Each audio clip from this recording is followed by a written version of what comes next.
semester awal tahun 2025 ini, sekitar bulan Juni akan ada kebutuhan uang untuk bayar hutang luar negeri sebesar 800 triliun. Sedangkan pos anggaran dari APBN selama 2 bulan menurut Menteri Keuangan Sri Mulyani sudah harus nombok sekitar 30 triliun. Jadi rata-rata per bulan sudah nombok 15 triliun. Artinya belum ada persiapan untuk bayar cicilan hutang 800T itu.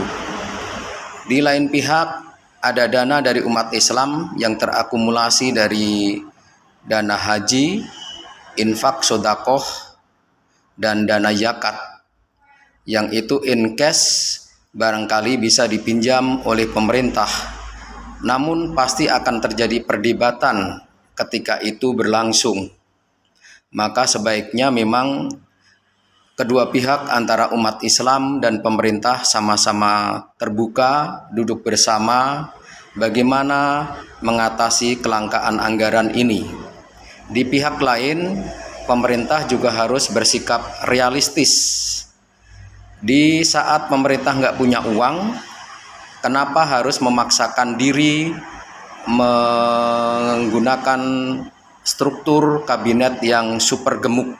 Bukan lagi gemuk, ini adalah kabinet yang super gemuk, yang konsekuensinya adalah pembengkakan anggaran.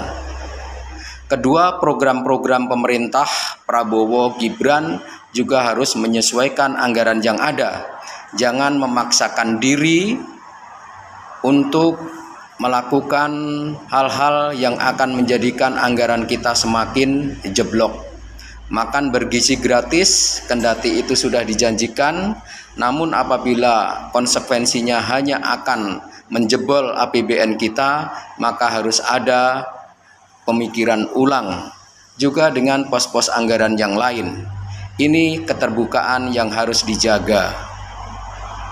Dari sekarang pemerintah sudah harus membuat komunikasi yang transparan dan terbuka kepada stakeholder yang ada, kepada ormas-ormas Islam misalnya, berkomunikasi secara baik dan terbuka dan harus mau menerima kritik.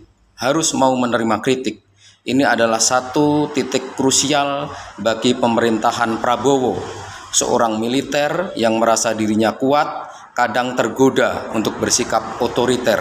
Nah, sekarang Anda dihadapkan pada kelangkaan anggaran. Di sisi yang lain, umat Islam ada potensi untuk dipinjamin.